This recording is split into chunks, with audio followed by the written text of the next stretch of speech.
And welcome back to the channel, guys. It's your boy Sam coming at you with another hot review. And today I have for you the Marvel Legends Hasbro Green Goblin and Mary Jane Watson. And in this hot review, we'll be looking over the Green Goblin and comparing him to other figures that are also in the Goblin group. Taking a closer look at Mary Jane. This is the first appearance of her in the action figure box set, which is very nicely. And not only that, we will be comparing this box set to an actual VHS box set from the 90s. Okay, guys, for those of you who have no idea what a VHS is, yes, I am this old. This is a VHS. This is before CDs, streaming, and all this type of gadgets we have today. This is a VHS. See, it says it right there. VHS. If you look at the box, it's supposed to represent that right there. But that's Marvel, you know, their own little thing, their own little logo. So this is what a VHS is. What's in here is the cassette. It is the episode of the episode 31, if I'm not mistaken, of the first appearance of the Green Goblin, his origin, and other episodes as well. So this is what this is. If you're interested in looking it up, the title for it is The Ultimate Villain Showdown. And then here it has 3 episodes, and it's very cool. This is what we had back in the mid-90s. So a little history there for you. Taking a quick look at the box, I'm loving the artwork that they put into this. The thought that they put into making this packaging is very nicely. Like I said, it looks like 2 VHS cassette put together, which is very nicely. I like the side illustration, which is very nicely. This is how it was back then. The Spider-Man from the mid-90s. It was a lot of vibrant colors. Everything was warm colors. It's very nicely done. I'm very pleased by it. I would like to see more and more of this type of retros from Hasbro. But enough rambling. Let's go ahead and open it up and see how the figures look outside the box. This is everything that it comes within the box. Your figures, you're still getting them in these little funny looking bags. I don't know. It reminds me of egg rolls for some reason. Makes me want to have Chinese food. I don't know. What do you guys think? But let's go ahead and set this thing aside. And if you're enjoying and having fun with this video, go ahead and hit that like button and don't forget to subscribe.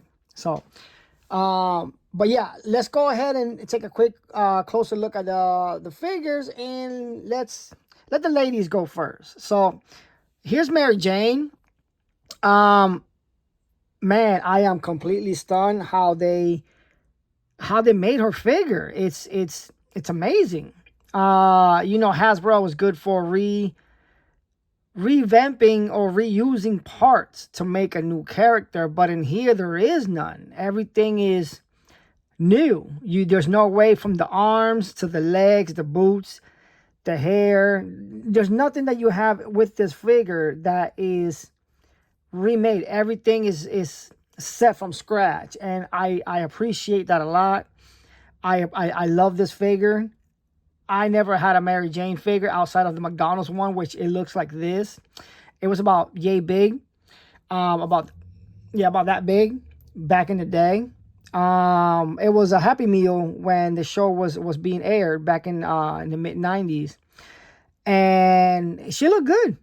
Out of all the McDonald's figures, she looked good, and this is a nice representation of it. I wish I had the figure so I could show you guys side-by-side comparison of the figure. But this Mary Jane, I am very pleased. It looks, I like the cartoon. They even got the dimples in there. Oh, hit the camera, sorry. Get that into the light. She even has the dimples in her face. The makeup and the hair, it's down to the letter. This is Mary Jane. She's very posable, very movable, so that's good. You got movement in the rib cage, but not in here. You got movement here. Due to the hair, the movement of the head is very limited. So, like, if you wanted her to look up, she would have to look like this. That'd be about it. Then looking down, it does better, but then it looks weird. because of the hair. So I mean, the hair, it it, it limits her movement of the head, but it still does not take away that this is an amazing figure. I'm not gonna lose sleep over that. I'm sorry. I love this figure. It's very nicely, and the boots rotate as well, so you can put her off to the side. One facing forward, one off to the side, hand on the hip. Like she was always be standing on the show. If you guys go back and watch the show, you'll see pretty much that was like her iconic stand, like that, or messing with her hair. So those are the things that I remember from her from the show. But overall, guys, this is a amazing figure. This is a must. Okay, guys, and now let's go ahead and take a quick look at the Green Goblin. Out of all the villains, he has been my favorite one of all times. Out of all the goblins, he's my best one as two. Big fan of the Green Goblin, the Osborn. I'm hoping that they make a Harry Osborn turning into the Green Goblin. I don't know if I'm spoiling it for some of you guys, but oops. But anywho, yes, if we look at the Green Goblin side-by-side comparison to the cartoon, he's a cutout of the cartoon. He's down. They made it down to the letter when it comes to the Green Goblin, except one thing. His neck is not painted, as you can see in the cartoon. It's painted. His is not. I may just paint it myself. No big deal. It's an easy fix. Outside of that, I'm loving this figure. Loving the accessories. Yeah, let's go ahead and look at the accessories first before we start talking about articulation and stuff like that. So he does come with a glider. Very unique glider. And it also looks just like the cartoon as well. It looks like the old one. A few years back, it was gray, except the face was changed. That's about it. This is more of a retro from the 90s. So obviously, it's gonna represent the 90s cartoon. So that's pretty much all they changed from the glider. But I love this glider. Very nicely, very nicely and well done. The head sculpt, guys, look at this.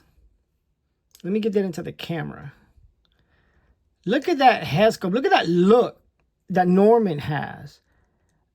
This head sculpt is amazing. The shading, the eyes, the hair, everything is just like I said, guys. Is just like the cartoon. It's very nicely. This is how Osborn looks in the comic. Also looks in the 90s cartoon. So, that would be another thing that to see Hasbro do is Norman Osborn out of the Green Goblin costume and just him with his suit and, or a little lab coat, here and there, stuff like that. That'd be cool to see. So, we'll be swapping heads out so that way you guys can see how he looks without the mask.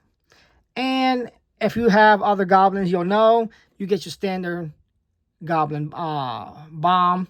They're pretty much all the same. There we go, lost focus there. They're pretty much all the same, nothing new. Much like these little bag things right here. I know it shows that it goes on my right, like you see there in the picture, but when you watch the cartoon, he always has it on his left side. So, it's up to you, but just keep in mind if you put it on the left side, you won't see the little strap. But I don't know, because even in the cartoon, you never see the strap. Even when he was turned around, you never saw a strap in the back. So, or a strap in the front. It was just I don't know how they hold together, but whatever. But they're all the same. They're all the same, just like the other bags you have seen. The Hobgoblin has one too. His is purple. So we'll be doing a little comparison here in a moment with that. So now on to the figure. So the figure is very well done. Like I said, a lot of pose you can do. There you go. It's still new. That's why I heat them up. If you follow me for a while, I'm always talking about heating up your character so that way they don't break. I had figures break on me, brand new out of the package. The limbs will snap. All kinds of weird things has happened. So, guys, heat up your figure, and everything will be all right. So, but he has double joint up to there, but you really can't appreciate the double joint in the elbow due to the glove. The glove is in the way, so that's as far as it can go. Much like the shoulder. The shoulder could go right there. It can't go any higher for whatever reason, but it's all right. We got movement in the waist. We got bend in the rib cage. Got here. Got movement here. And you see how his leg is wiggly? I like to hold the joints and then move it. So if I'm going to pose them, I just go ahead and do that versus trying to move it out here like that. And then over time, this will start to break. This will start to fall off. That's Hasbro for you. It is what it is.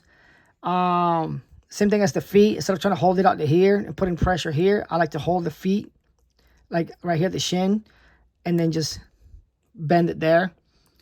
Trying to make the figure last longer than what it should.